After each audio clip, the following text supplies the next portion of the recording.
was getting meetings with agents, and so it was like, well, I'm just gonna keep not eating. I loved the feeling of being hungry. It's a control thing. Without a doubt. I think that it's the lack of information. There's not enough things that are gonna like ultimately change how we feel about ourselves. You gotta dig in there and do it. You have to dig it out.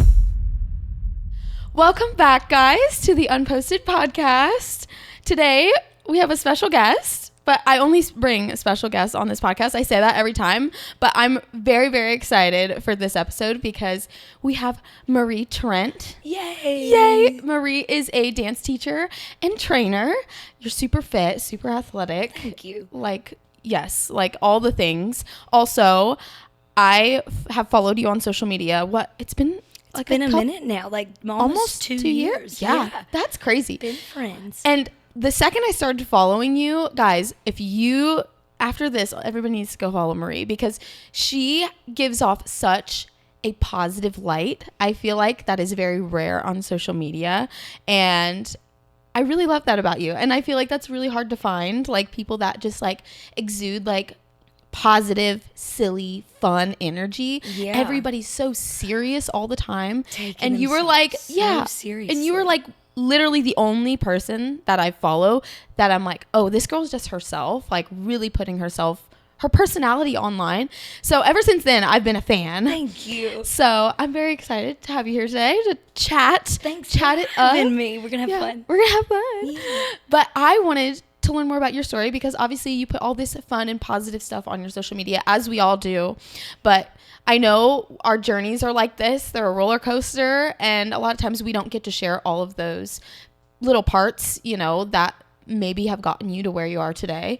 So we're just going to, walk through the story a little bit. Yeah. So people can learn more about you. 1,000%. So when did you start dancing? I was 4 years old. Oh my gosh. 4 years old. Did your mom just threw me right in there, right in there. I'm from Alabama, so she threw me into this little dance class, and I literally started and I never did anything else. No sports, no nothing. It was love Only at first dance. sight. Yeah, love at first sight. So I did that all the way through high school, did competition dance, all that stuff. Yes. And then was I'm going to go be on Broadway now. Yeah. No college, no nothing, not really any thought behind it. Just not going to stay in Alabama. I don't want to go to school. Yeah. Let's do it. Okay. We have a very similar upbringing because I did the competition scene too. Yeah.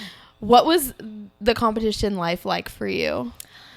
Honestly, it was pretty chill at our studio. It was a newer studio, so there wasn't a ton of pressure. Yeah. But there is always the competition between the dancers at the studio. Totally. You know what I mean? Oh yeah. So there was more of that. Yeah. Than necessarily at the competitions and a lot of pressure to win. Right.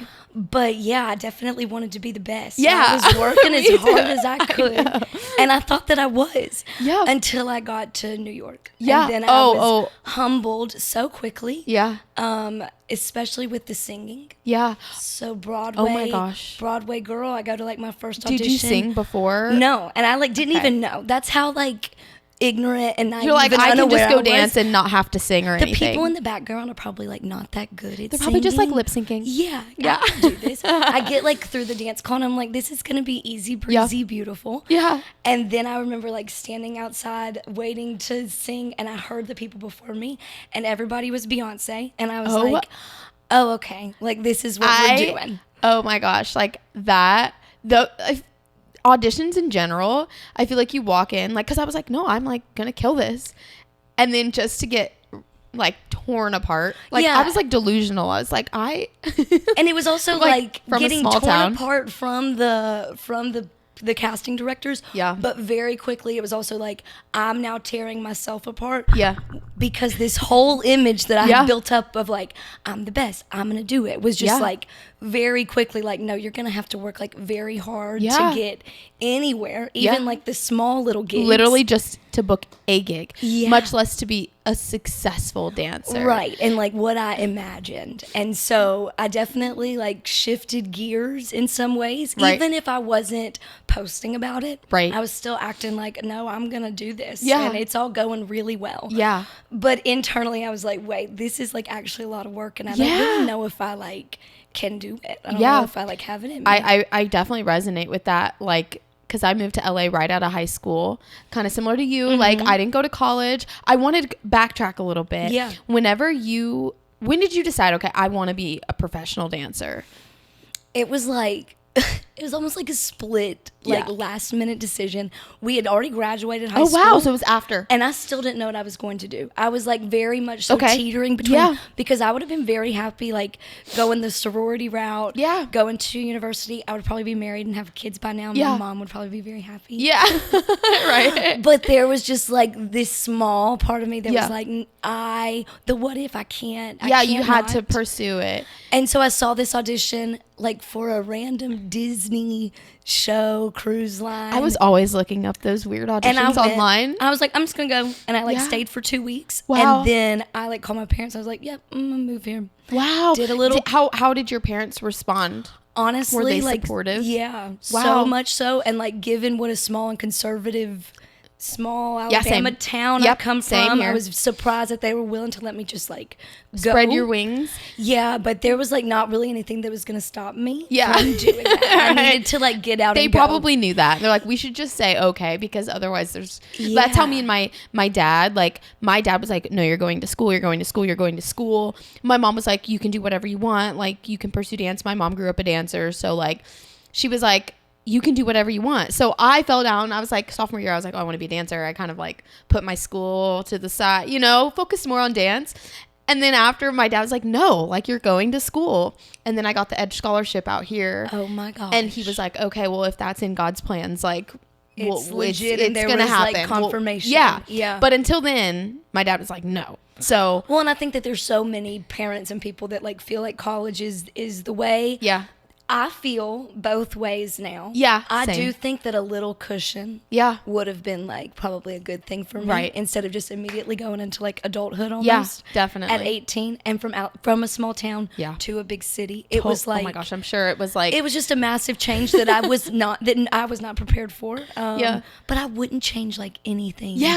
About it. All the craziness and like all the bad and all the failures. Like it was so completely worth it. But I also feel like, and my dad has always said this, you can go back to school at any time. That's what I always say. You literally can go to school at any time. Yeah. And so he pushed that, and I really do believe that. And I also think that some people like aren't meant to go to a university for 4 years, and they're meant to do other things. I felt that about me, and I was like, if I go, it's so funny because I never had interest in going back to school. Mm-hmm. I feel like if I ever had interest, it would be now, but I'm not. But like if I were, I'd do like psychology, mainly because like little blips like that. I'm too. like, ooh, if I went to school, I would.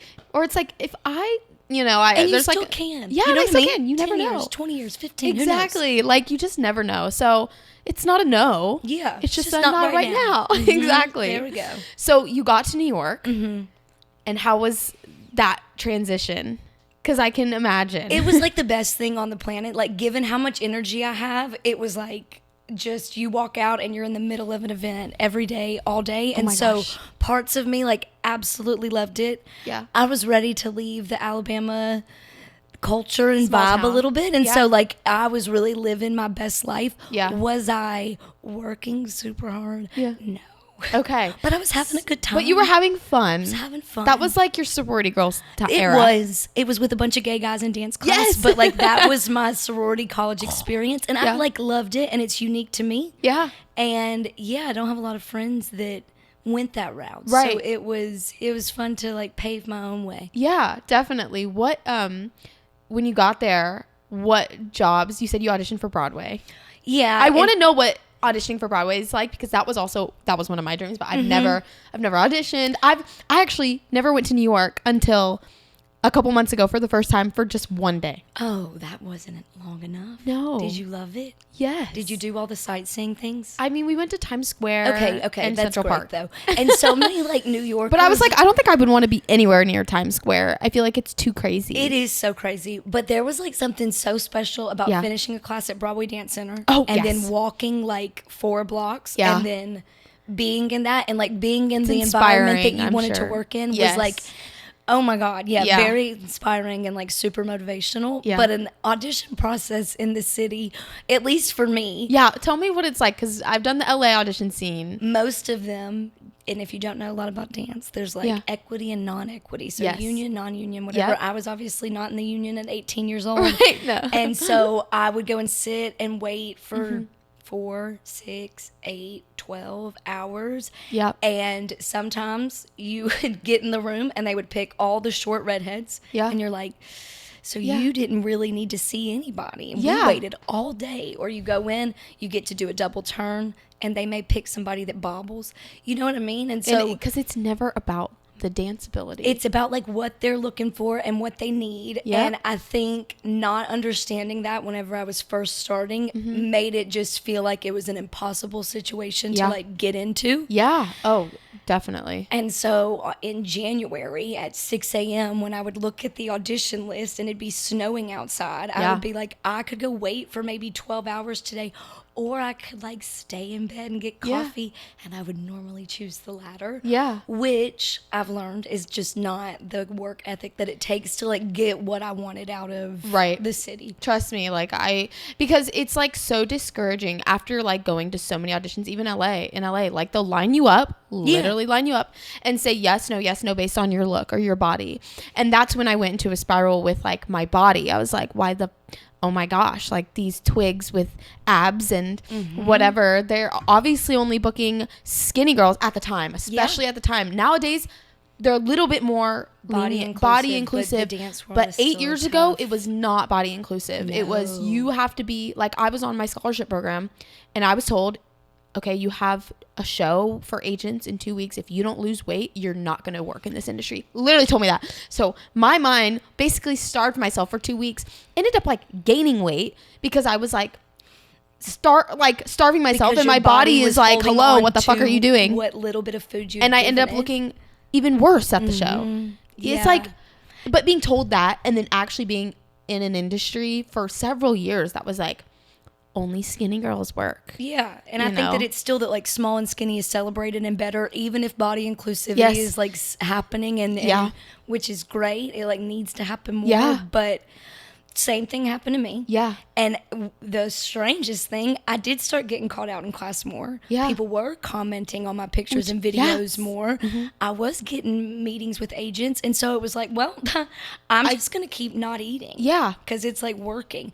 Looking back, it is like kind of nuts that I would do so many classes, a day of audition, go to work and like water. Yeah. Oh my gosh. And for what? There would be times I would be in like ballet class and I would do like down and up and I don't even remember what a port de bras. Yeah, there we go. I would like ballet terminology. Yeah, like she's a dancer. You have to tune back into that side. But I remember like blacking out for the first time and I remember being like, oh, something's not right. Yeah. Like my hands are shaking all the time and I like kind of feel lightheaded. Yeah. This is not normal. And looking back, like I probably would have been a better little dancer had I fueled my body properly. Yes. I wasn't giving it enough to do what I was expecting. I was never educated. I don't know about you, but like growing up in a Midwest town, like I was not educated on like food. Like it was like it was like the pyramid and it had like the thing, and I'm like, that's not even like relevant these days. It's not. Not at all. And in Alabama it was like greasy food and Dr. Peppers. When I ate fast food every night growing up. I like drank Dr. Pepper like it was water. I love Dr. Pepper so much so. I still love it. I still love my sodas. Yes. But I didn't even know how to. I was like, well, if I can't eat, I'm just not going to eat. Correct. Or I'm going to restrict, or then I'm going to binge eat like a psychopath. Like, like, it's just like not, I feel like it's going to be a lifelong battle, how I look at food and like my body. Even if I'm in a better place than I was a year ago, 2 years ago, 8 years ago, like, I still know I will constantly see and that's why social media is like can be so triggering. Oh, without a doubt. And like even whenever I was going through my disordered eating stuff, and this is like while I had a nice following on TikTok, so many people are commenting, oh my God, post what you're eating in a day. How are you working out? What are you doing? Yeah. And this was the like not real part about social media. Yeah. I was like just not responding or like not being forthcoming about like, I'm not healthy. I'm very unhappy. Yeah. And like, I'm going down like a deep rabbit hole with this lack of food. And so I think that it's the lack of information that people just like, they don't have. Yep. And I didn't have until I like got to a point where my body was reacting without me wanting it to, because I just like not eaten for so long. Yeah. And getting like teamed up with a dietitian and unfollowing the unhealthy. What was that process like? You had a dietitian. Yeah. And so so it got to a point where I really wasn't able to like accept any food. And so I was like panicking. Yeah. I was talking to my therapist, who I've been in therapy for. I'm a big therapy girl. Oh, good. She's been in therapy for like 8 years. Yeah. Never had a dietitian though. Yeah. And the one that I was with, the therapist was like, you need to go and talk to my girl. I get hooked up with her, and within like our first session. Yeah. So many of like the thoughts that I had just like evaporated with literal facts and science of like, no. Like I know. And that's what I like don't understand why we don't learn about in school, especially nowadays, knowing that mental health and body dysmorphia and eating disorders are a thing. Like, we should be educated on like food, because people, I'm sorry, but like the people that are promoting skinny lifestyles on TikTok right now, I'm not going to say names, but like are definitely dealing with disordered eating. Yes, 1,000%. Yep. And like are totally not, they're giving false information, like information that is in fact because they're also unhealthy. Sick, and they just don't, and they don't have the information either. Everybody just needs more information. Yes, people need to learn. But people, I think whenever people have like an eating disorder, they almost don't want to learn, because it's like, this is working for me. It's a control thing. Without a doubt. Yeah. And when I've noticed that I've struggled with eating, I've been able to now pinpoint like, oh, well, this wasn't going right in my life. Right. This wasn't going right. I don't have stressed out about this. I don't have control over my dance career. I don't have control over my life or my relationship. I don't have, So let me control what I do or don't put into my body. Yeah, definitely. And so that was the game. And it's like such a fun game to play. And I don't think that a lot of people who are in recovery from eating or are struggling with it or whatever will say that it's like absolutely an addiction. Yeah. It's fun. I loved the feeling of being hungry. It's so weird. And it was like a game that I was playing with myself of like, and what a silly game to play. Yeah.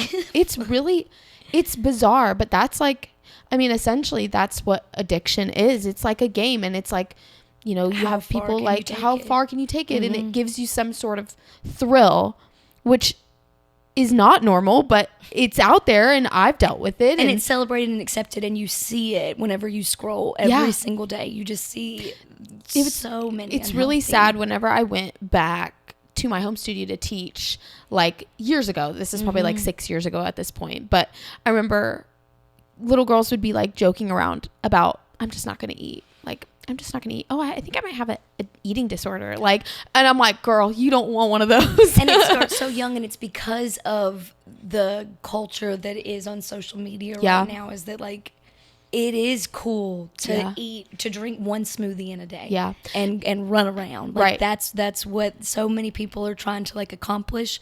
Yeah. And it's just not going to yield the results that you want. No, you're going to pass out, and your heart's going to flutter and palpitate. No, and then also really like, one of the biggest facts for me, and it was what you were talking about earlier with that audition that you were restricting before you ended up like looking bigger. Yeah. Our bodies hold on to the little amount of food. They're like, this girl's trying to kill me. So like, let me store everything up and go into like hibernation mode. Yes. Because I don't know whenever we're going to get food again. Yeah. And that for me was like a really quick and easy way to be like, well, that's counterproductive. Yeah. I also think like, I feel like eating disorders in general are not talked about enough. I feel like anxiety, depression, even suicide, I feel like are talked about a lot more, and they're very much more like sympathized with. Whereas I feel like eating disorders are like, ugh. Yeah. Oh, yeah. I feel like, and I think it's because, and maybe that's just me. I'm not going to put that out there as fact, but maybe that's just my brain. But I feel like in high school, or like whenever we learned about eating disorders, it was like, ew. Yeah, there's definitely like an icky feeling, and I remember being like so embarrassed, because I also think that when you like really break it down, and whenever I was like at my lowest point, it was like, I'm unable to do like the most basic thing, which is eat. Yeah. That is like as simple as breathing almost. Like everybody has to do it and I'm unable to.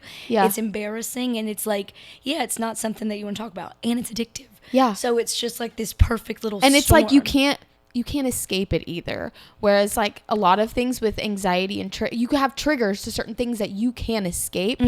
But eating, you literally can't escape. That was the biggest thing that the dietitian told me was like, as far as addiction goes with other substances, drinking, drugs, you just stay. Abstinence is key. Yep. And you just stay away from the bars, you stay away from the environment. But food is something that we can't stay away from. Whether you're overeating or undereating, it's like something that we have to find balance with. And so my biggest thing has been like body trust. So not necessarily like loving my body yet. Yeah. But like trusting that it's just this machine that needs to function, needs to get me from point A to point B. Yes. And just really like listening, as silly as it sounds, but listening of like, what do I need right now? Is it a cookie? And if it is, go off. Yeah. And if it's not, and if I need to, your body will let you know what it needs. And so I've just really dived into that. Yeah. I have a weird thing, like even George knows this, like I won't eat like all day because I'm busier and I'm trying to distract myself because I'm just busy and I don't eat all day. And then at the end of the night, I'm like, oh, now I want to.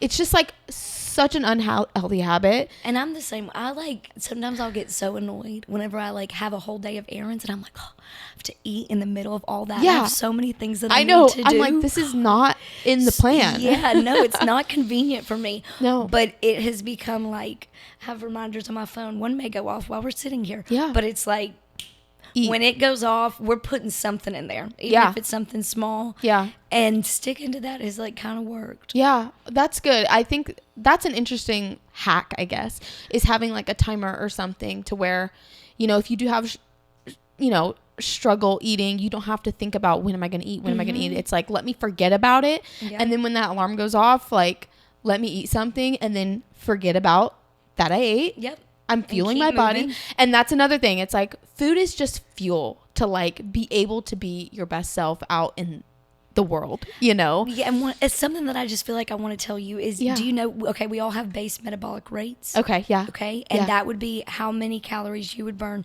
if you sat in this chair all day long and did nothing. Just like what I burn without moving. And it's a lot. Yeah. It's way more than you're expecting, like probably upwards of 1,000 calories that you burn just from sitting there.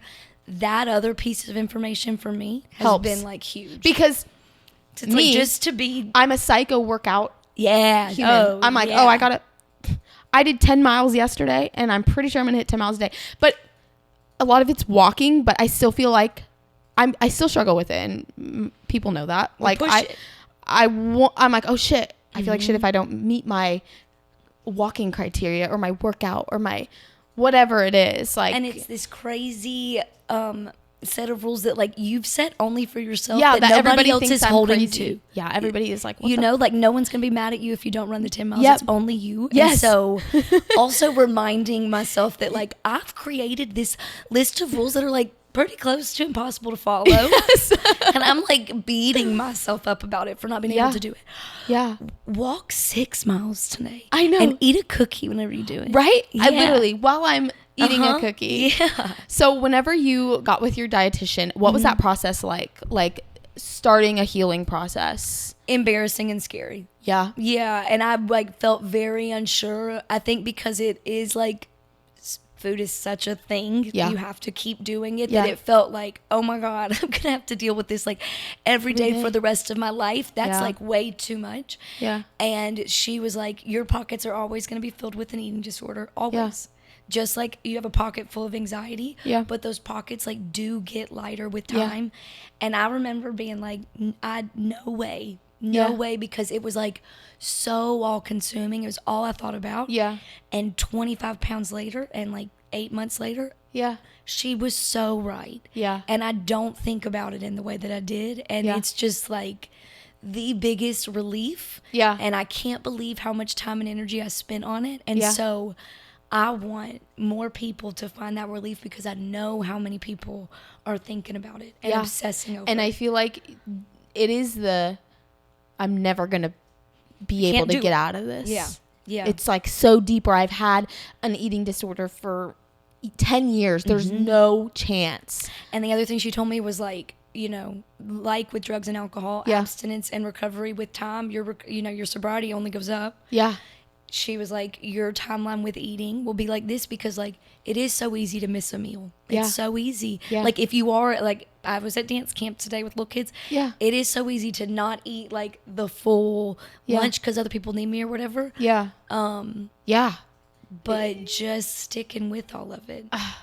It's just like, and I feel for people with, you know, eating disorders because it is full consuming at all times. Like, and there are so many people and creators that are like really dealing with it. Yeah. And then whenever the general public and the masses are seeing it, it just like definitely makes my skin crawl. And I don't even think that I've done enough on my page to like really push and talk about it because it is easier to like be rainbow sunshine, happy, skip around, but like it's so important. It's literally life or death. Yeah, it like literally like, and it definitely needs to be talked about more. So I'm glad we're touching on this topic because I haven't touched on this topic with anybody. We've skimmed over it. It's interesting because I think a lot of people skim over the topic because it's not a glamorous topic. No, it's like I have anxiety. Yeah, but like, you know, I have problems eating. It's way more triggering. We gotta keep climbing. We're getting better with mental health. The fact that anxiety and depression and stuff are talked about more is like amazing. Yeah, eating still got some work to do. Yeah, because I mean, like on the way here, I passed by a juice bar and it's like, do a 7-day juice cleanse. No, do not. Don't do that. Yeah, don't do a juice cleanse. It's not worth it. My sister did a juice cleanse because she was like trying to get, lose a couple before like headshots. Mm-hmm.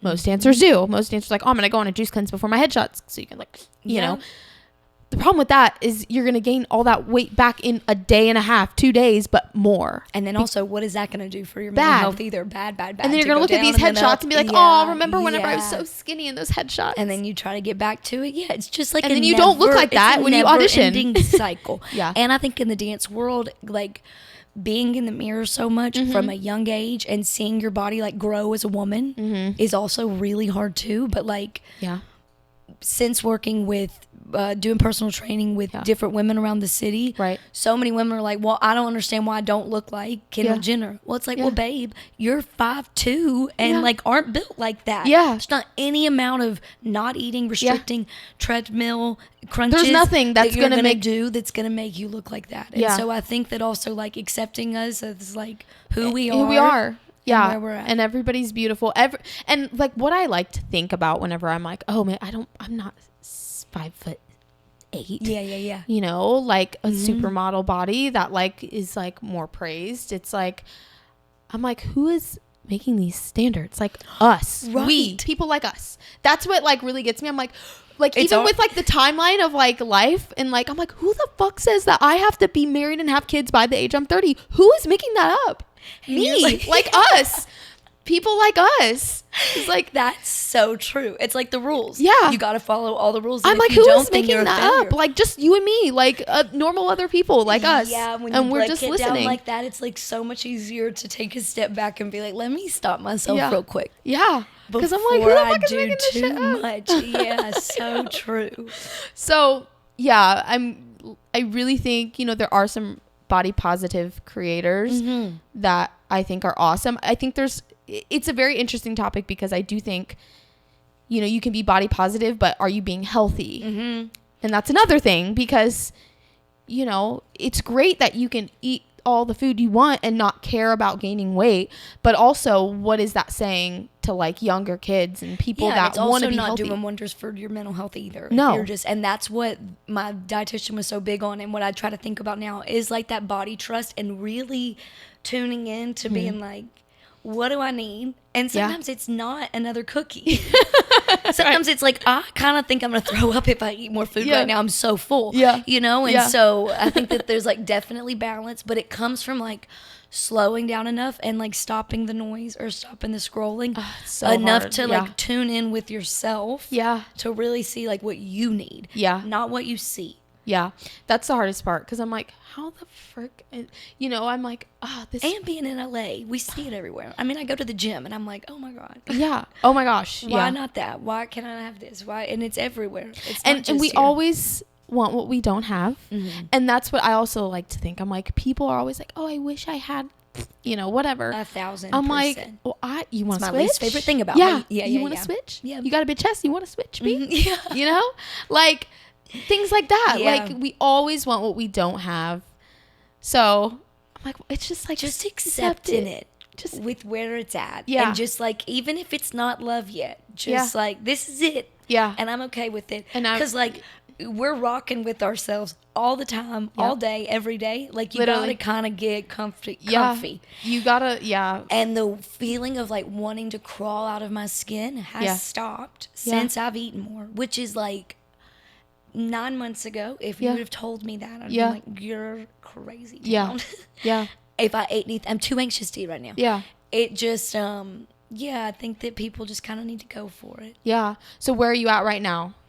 Right now, I feel good. I've been fueling a lot. Good. I don't really like judge myself on my diet or anything like that. Mm-hmm. I will say I kind of have the diet of like a 12-year-old. That's so okay. It's like pretty limited. Yeah. But like, I feel like that's okay though. After 5 years of like really being so, I'm like, I don't really care right now. Yeah. Eventually, I do think that I'll like probably want to dial it in a little bit. Yeah. Like, processed foods aren't great. Yeah. Sodas aren't great.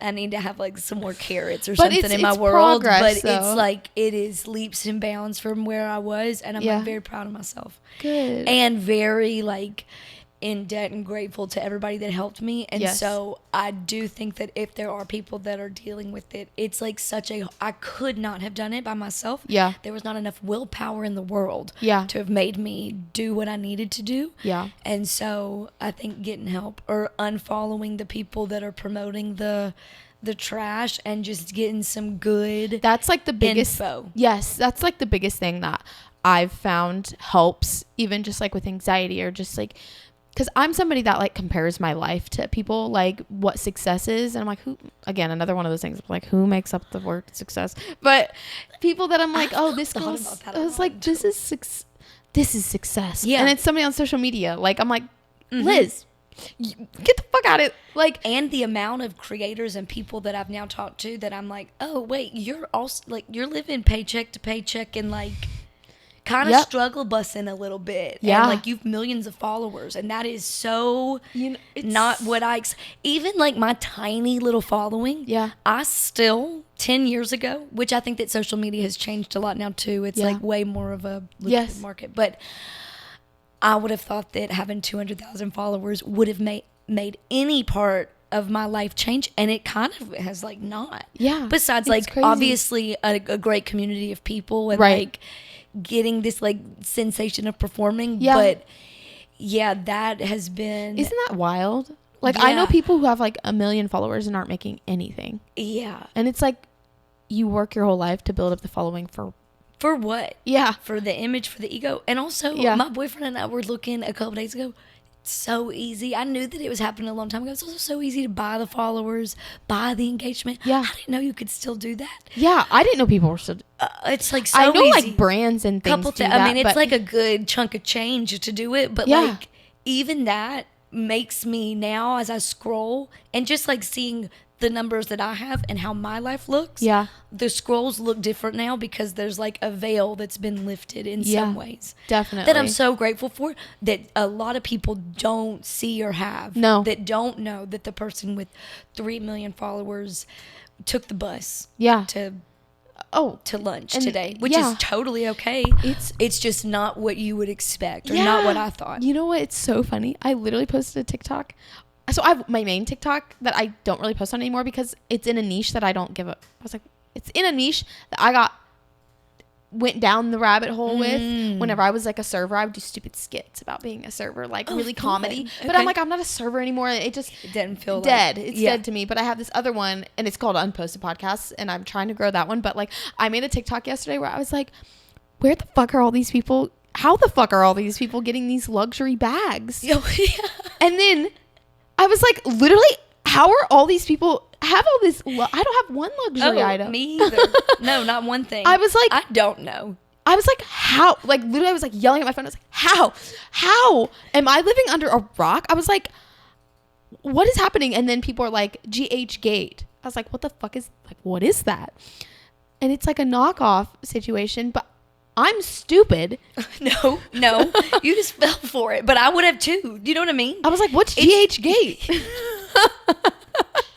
If you guys know what that is, like, I'm way behind because I thought all these people are having, they're like, no, people are getting them off GH Gate. I'm like, so nobody has luxury bags? I didn't know that. Thank you. I didn't know that either until right now. That might have been nice to know 5 years ago when I was comparing myself. But you don't know. And then you set yourself to like this standard that is like literally impossible to achieve because the people that you think are living that way aren't. Yeah. And I'm like, and even like, I'm like scrolling like, oh my gosh, this girl's got a beautiful home or all the nice things. How does she go on these like Sephora hauls like that? Like, I wish I could do that. But then I really think about it. I'm like, is that what's really going to make me like light my soul on fire? Like, no, it's going to be like performing or like something that I'm passionate about. Am I passionate about makeup? No. No, and there's not enough material or environment changes or things or cars that are like ultimately going to change how you feel about yourself.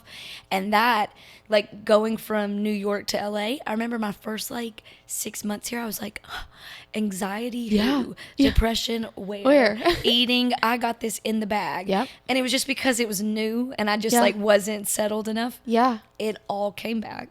Oh my gosh. And so there's not enough things that are going to like ultimately change how we feel about ourselves. You got to dig in there and do it. You have to dig it out. Yeah. So how long were you in New York? How long were you in New York? 2 more times. How long were you in New York? New York. Before you came to LA? New York, I was there for 6 years. I think that's right. Like 2016 Oh, wow. to 2021. Pretty long. Yeah, for a little bit. Kind of like through COVID. I went home for a little bit. Yeah. And then it was like my lease was ending. Dance wasn't happening. Yeah. I'd gotten the cruise ship stopped. I was dancing on a cruise ship before COVID.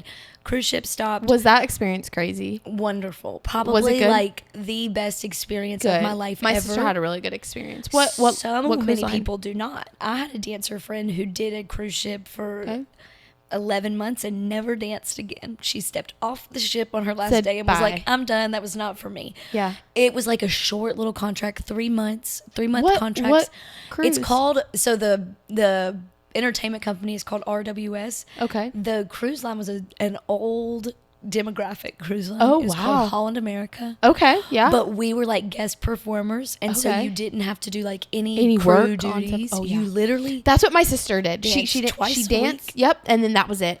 And she could go to like the clubs and the different things with the normal people. Your best life. Yeah. And I did probably like too much. It was not the healthiest. But it's spot for me just because I was just partying and having so much fun. Yeah. And I think that looking back on like my New York experience as a whole, and even if there was lack of motivation and success with the dance career, that cruise ship experience, I was very like appreciated, and I loved it so much. And it like, we were in, that was like my first, I was doing gigs and stuff like that, but that was my first like, we're doing something. Right. And then we get back to go to rehearsals, and then everything shuts down. So it was like, would you have stayed on that, you think, for a little and longer? I mean, I was like going back to go out on another 3 month contract, and so I was like definitely not stopping. So the dance like realm feels unfinished, but I feel that it was also unhealthy. Like, I'm able to like look at it now and see like the good and the bad and be like, it's okay. But you know, it's interesting because I feel the same way. Like, I did the dance stuff, did gigs, blah, blah, blah, blah, blah. And then I fell into music, and I went the music route. And then at the same time, I was still kind of doing dance, but then I was like, no, music is it. And I love music. Like, music's like if I could blow up in anything, it would be music. Go off. But it's impossible to make a living as an artist unless it's you just like hard get lucky. To do just about it's anything. so hard. It's just so freaking hard to be an entertainer.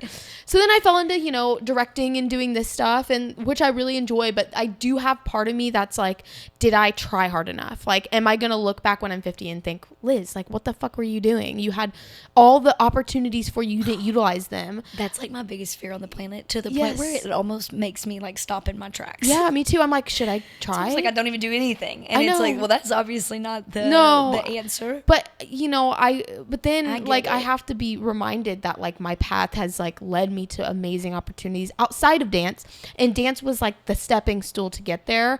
Even if it's just to meet the people that I've met and that I have in my life today. I bet I don't know what hometown you come from, but I feel very confident that I could speak on the fact that you've probably lived more of a life in the last 6 years than most people in your hometown have ever lived or will ever live in their entire life. And I forget that sometimes. Yeah. And I remind myself that like, no, we are experiencing things. People would die to be able to even have the opportunities that we were able to have. Yeah. Even given the rejection and everything. But I'm like, this is just going to like, my kids are going to think, oh, my mom is so cool. Look at all the crazy shit she did. Yeah, 1,000%. And she got through it. You know what I mean? And I just feel like there's like a bigger purpose to maybe all the rejection and all the shitty, like all the eating problems and the anxiety and all the things that I feel like I was married and divorced, like, which is crazy. I didn't know that. Yeah. I need to hear a whole story on that another time, next podcast. Yeah, next podcast. But yeah, so. You've lived a whole life, oh my God, dude. so many freaking lives. Okay. So I'm like, no.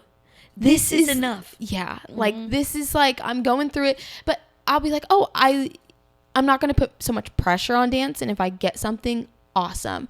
So I feel like with that mindset has helped me a lot. Like, if I want to go take a dance class, I'm not like in the front trying to be the best, like trying to get called out in class. It's like shifting that mindset to, I'm going to go and take a class because I love dance. And then if something comes from it, fucking awesome. But I think I noticed whenever I was desperate for a job, like, it never worked in my favor. No. And I realized how desperate I was, like, back then, you know, like doing the absolute most. It's like, for what? And it's also so obvious. Yeah. And taking class in LA with the same like mindset of like, this is just a class and I don't care. You can really see the people that are trying and doing the most. Dude, it's so funny. And maybe it's because we're older. Yeah, maybe. But I'm like, oh. I know. I'm like, it's not that serious. So not serious. Even like whenever I go, like, and I'll judge every now and then, like, not now, but like before I would judge like competitions. And like, I'm like, I want to be like, it doesn't matter. Breathe just a little bit. Also, like, knowing that you and like some of my other friends that have judged competitions were the same people that were like sitting and judging me. Yeah, right? I would have been way less scared. I know. Like, I'm like shaking, and it's like judges. It's like Liz is sitting there watching me like smiling. Yeah. So like, I really remind the dancers that I teach now of like it's just everybody needs to breathe for a little bit. It's like so not serious. It's really and definitely not worth crying. Also, like, at the end of the day, when it comes to entertainment, we are just like wiggling our bodies or screaming our voices out, and that's it. Yes. Like, in the grand scheme of jobs and things to do, it's like the most unserious. You know what's of all. So funny is, I don't know if you know Maisie Dunn, but she came on my podcast. She's a dancer. Okay. And she's like booked everything, but which is interesting, she's booked everything. She's on my podcast. Okay. But she's giving up dance because she doesn't want to continue with the industry because the industry sucks as a dancer. Yep. But she said, you know, it's crazy. Like, there are literally doctors like operating on an operating table, and here we are for our job shaking our tits into the camera. Like 1,000% though. Like, it's not that serious. Remembering that sometimes like just makes takes some of the pressure off for sure. It's like, let me just hit a couple poses. Yeah. Like my friend's going to work in the ER tonight. Yeah. It's not that deep. Like, yeah, my friend's a lawyer, like stressed out about money. So like, just have fun. I know. Yeah. But I do relate with it's still tough. I give it up? Uh-huh. And I feel like it's bittersweet because of how much I love dance, and it's like the disconnect, because I was like, you see it on this pedestal growing up and all the the things, and then you get in the industry and it's like not anything like it. And it's a similar situation to like the social media stuff. It's like, it looks so glamorous. Of this veil being, but it's not down. It's not. And that was like, it's heartbreaking to me still to this day that the industry's like that. Yeah. Because I don't want it to. I love performing. I wish it wasn't like that. Why can't we just like be good at our craft and get hired for our, and like that be enough, that passion? Like, yeah. Instead of all the bullshit and it's a hard world to get into. Yes, it is. And I think like once that, the veil came down, I remember being on set one time and we were like in the desert dancing. It was like over 100 degrees. There was no water. We had these smoke bombs. We were barely getting paid. Like I was like, I'm going to pass out, like literally going to pass out. I wasn't eating. Like I was like, I'm going to die. And for what? Yeah. For what? For this stupid trash music video. Yeah, literally. Yeah. And then the same day we had to go to another location across the freaking earth. It felt like, cause it was like LA during rush hour. Went to Malibu and we were like dancing on a cliff, literally. And I was like, my contact's fucked up. Can I go back to the car and put eye drops in? And the director was like, no, we don't have time for that. I was like, well, I can't see. I took out my contacts and I'm blind, by the way, without my contacts. Yeah. So after that gig, I was like, I'm never dancing again. And I went into music. So. Because I think that the other thing that happens in the dance industry too is they know how desperate everybody is. Yes. And so I was willing to do, and I did so many little gigs and unpaid jobs and killed myself over it. Yeah. Like my body and my time and my energy. It's insane. Dancers put the most work and the most effort, I think, out of anybody in the industry. It's because there's just like a crazy passion for it. Yeah. And that's why I love teaching little kids. Yes. Because it's like, I get to be the person that you fall in love with this craft, and I get to watch it. Like, how special. I love it. Yeah. So when did you get into teaching dance? In high school. So I taught in Alabama. Yeah. And then I taught at your home in studio? New Jersey. Yep. And then I taught in New Jersey, and I would go back to Alabama and teach during the summer. Yep. And then I kind of stopped for a little, like after COVID and stuff. And then I just like almost 3 years ago now started working in a studio in Brentwood. Nice. And I'm back with the babies, and like so a lot cute. Of I think dancers and teachers are like, oh my god, 4 to 6 year olds, like no. But it really is like, I think your first dance teacher either makes you love it or hate it, and I like really want to be the person that makes them love it. Oh my goodness, those years are such formative years. Like, they're always going to remember you. Yeah. And like, you're setting that foundation for them. Just even if they don't want to dance, after. It's like, just the foundation. Like, we look in the mirror and we do affirmations. Yes. I'm like big on building these babies up from the ground up. We talk about food. We listen to our bodies. Good. And you're the teacher. Yeah. And we're also not that they need. And I think, like, it's like, you feel this way over like leaving the dance industry and stuff like that. But like, you're adding so much valuable. You're putting so much value into these kids' lives. Thank you. And I feel like a lot of people look at like, oh, they're just 4, they're not going to remember. I remember things that my teacher said to me when I was 5. I told you, like, that 4 was when I started it. Here we are, I'm 27 and I'm still talking about it, like, excessively because we remember. And like, I think it's amazing that you're able to set a foundation for really not just yourself, you're not just dancing for yourself. Now you're like impacting a lot of other people and kids, especially. Like, I love teaching. Like, I just went to Colorado to teach I saw several pieces, and it was like, I literally, like, they gave me a little gift and I start bawling my eyes out. I'm like, I'm so sorry, I'm so emotional. I just love you feel so full. Yeah, and I was only with them for 4 days, but I felt like I didn't want to leave because I felt like I made such like connections with them. You're in the studio all day. Yeah, you really do like form some bonds. Yeah. I mean, like, some of my like still best friends from Alabama were absolutely formed and created in the dance studio. Yeah, definitely. Do you still train?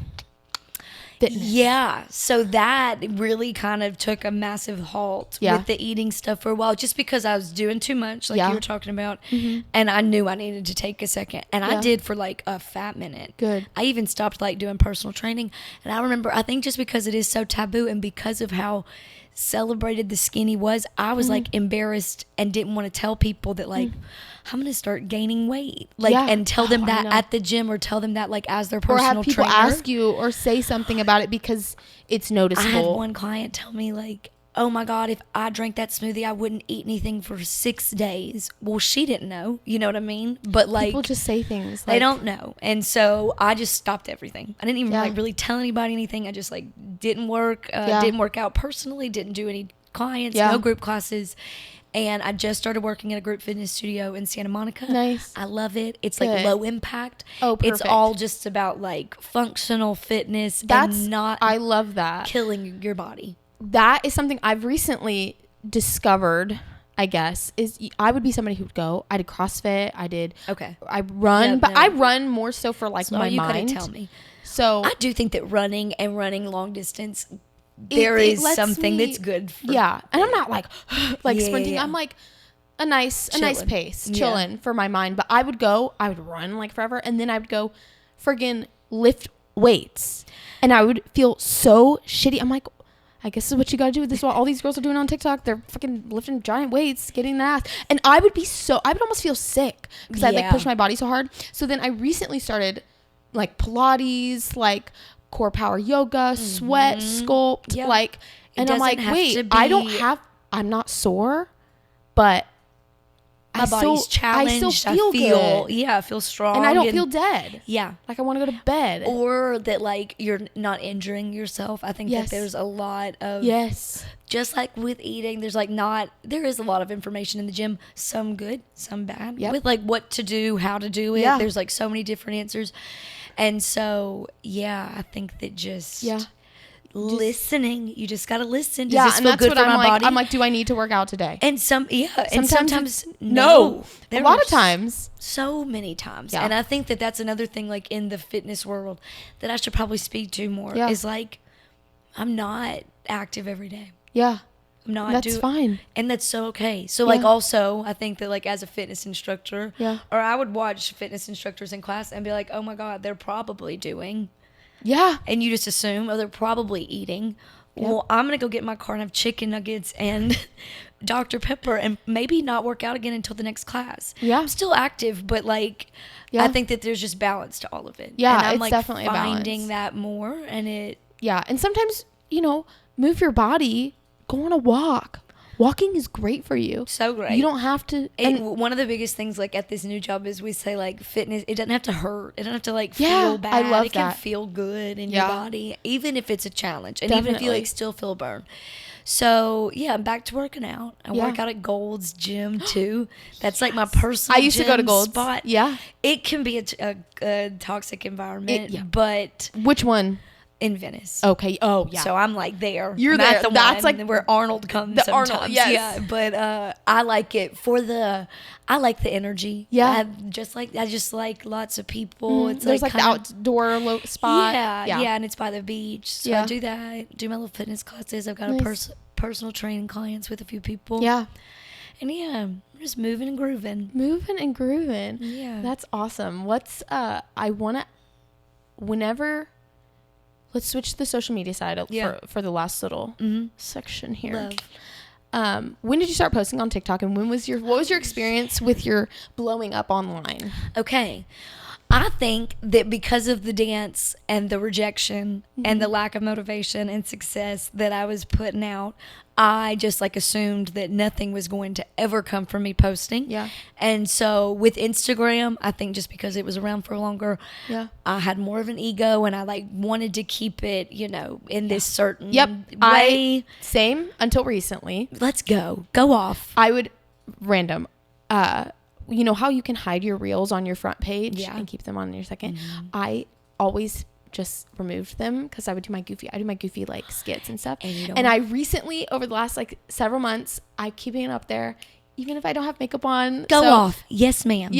So, and I don't care if I look like a fool. Because And this was like a hard truth. My dad even one time was like, it goes the same way for your mom. Yeah. No one is thinking about you as much as you think they are. Yeah. Like he was like, your mom's not even thinking about you as much as you think she is. Like you're not as main character energy as we all think we are. Yeah. We should totally act like the main characters, but that's just like not the way that it is. No. I don't think about anybody that much. No. And when, as far as TikTok goes, I started posting like more like my real self. Yeah. I would always think about in New York or online. Yeah. the craziest thing that I saw all day, whether it was in person or online, I would never think about it before I went to bed. Yeah. Never. Right. If I saw a weird girl on TikTok, I saw a weird person in the subway, they're not that important. You saw them and so I am the same. I know I'm the same way for other people. And so I was like, who cares? So I was posting weird ones. And they were like a lot of dance and stuff because I still think that they were like impersonating, was like they were like skits, comfortable. Right? But then I started lip syncing, and then I did like this little Elmo one, And all of the posts that's why I say that I don't think I'm a good influencer. They are not thought out. It is like only when I want to, and it is only when I'm like scrolling. And I see something and I'm like, okay. And I'll click on it. If it takes me longer than 10 minutes, I probably won't learn it. Yeah. And then I post it and then that's it. But I feel like that's like the best influencer, though. There is like a lot of an attachment to it. Yeah. Because I like didn't think that anything was going to come from it. So when they did start getting views and people were following, I was like, oh my God, my weird self is like actually very much so being accepted and celebrated right now. And I think after being in like serious cool girl dancer New York vibes in the relationship that I was in, it was like my freak flag flying was not cool or normal and like just stop. Yeah. And so it was like the best. I felt like my parents had love goggles for me all the time of like, you just need to be yourself. Yeah. But then for it to like, for it to be accepted, I was like, this is so great and fun. So then same vibe. I scroll to get motivation and post, but I would just scroll a little bit more to get more motivation for videos. And I just started posting. I still don't have like a ton of attachment to it. My life has not changed at all. I get like, there's obviously like fun little brand things that happen, and like this is obviously so fun, but which I'm happy with. And if that's all that like comes from it, great. Yeah. I think that it's like turned into, with not doing live performance with dance anymore, it's like a very weird way to still have that. That's how I feel about it. That's like my outlet. I'm like, well, maybe it wasn't dance I was like in love with as much as I thought I was. Maybe it's just entertaining and like being a character and people and molding into a character and just kind of turning off myself to be something else. Like I just like entertaining people, whether that's singing, whether that's dancing, acting, or just talking, social media, talking. True. And that's what I've noticed. And that's why I'm like, oh, I love this podcast. Oh, I like doing my stupid skits online. I love dancing, but you know, whatever. I still love singing. Like there's so many outlets, and I'm like, maybe I don't want to just be a dancer. Yeah. Maybe it's like, I just want to be a performer. So much broader than that. And I'm like, maybe I don't have to pigeonhole myself. No, I don't think so either. Yeah. And whenever you look at some of the people that are like real A-list celebrities, they are all so talented in so many different realms that you're like, okay, Zendaya was a dancer. Right. You know what I mean? Yeah. And like so she many. Did. Yeah. Yeah. And so, performer, entertainer. Entertainer. Like I like being on camera. I like being a personality. I love being goofy. And I feel like that's why I related with you. I laugh my ass off every time you come up on my page. Thanks. Like genuinely. Your stuff is like so funny. I do think that it was like all going so well and it was all growing, and then it like kind of hit a halt. And some of the videos, they attracted like your cringe, embarrassing, gross. And I think combined with just mental health, eating, there has been like a lack of desire, I think, to post out of like maybe of like not wanting to be the cringe millennial. Yeah. But then also sometimes not feeling like rainbow sunshine butterflies. Yeah. And feeling like that's the only way I can show up on my platform. Yeah.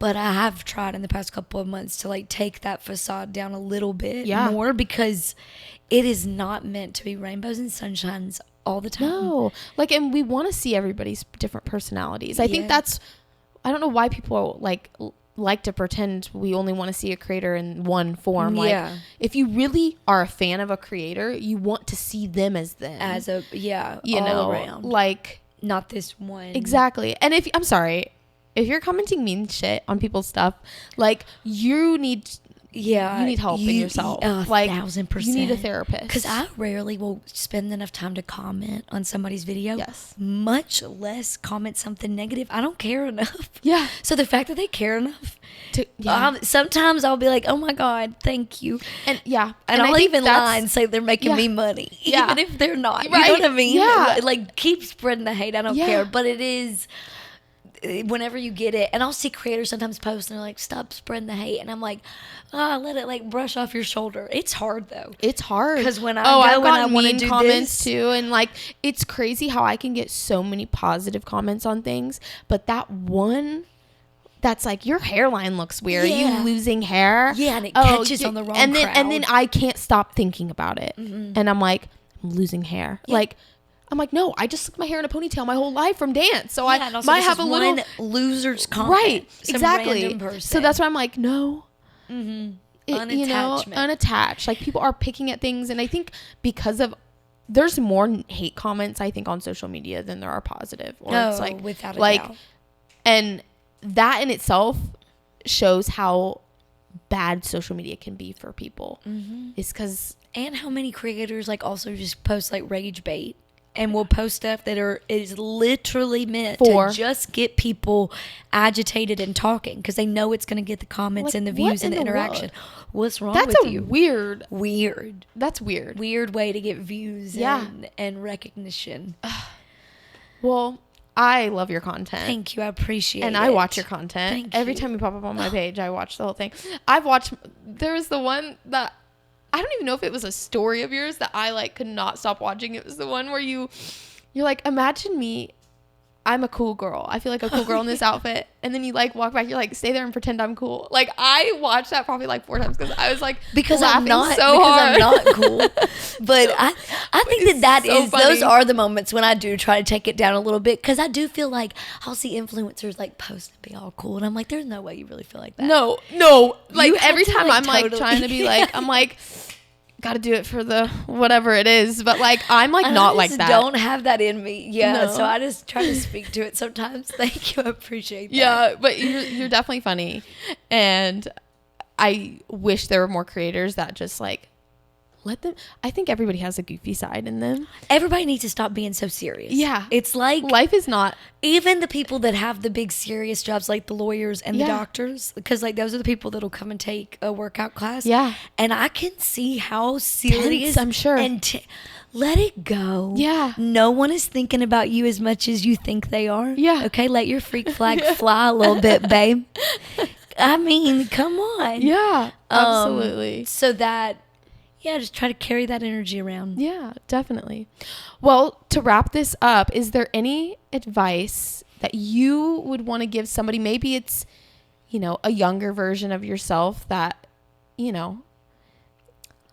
know it's like so much, but so many things. If you have one last little,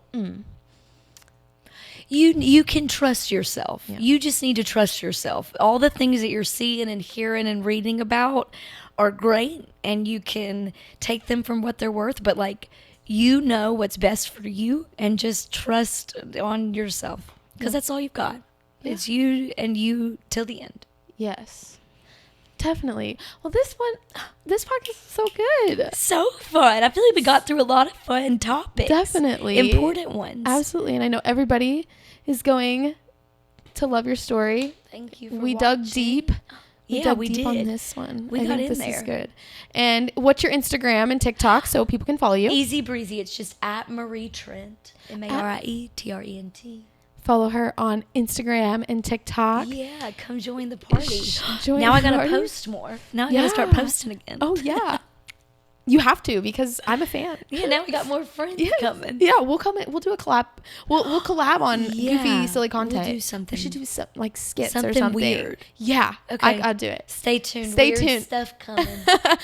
All right, guys. Thank you guys so much for tuning in. I will see you next Tuesday. Bye. Bye.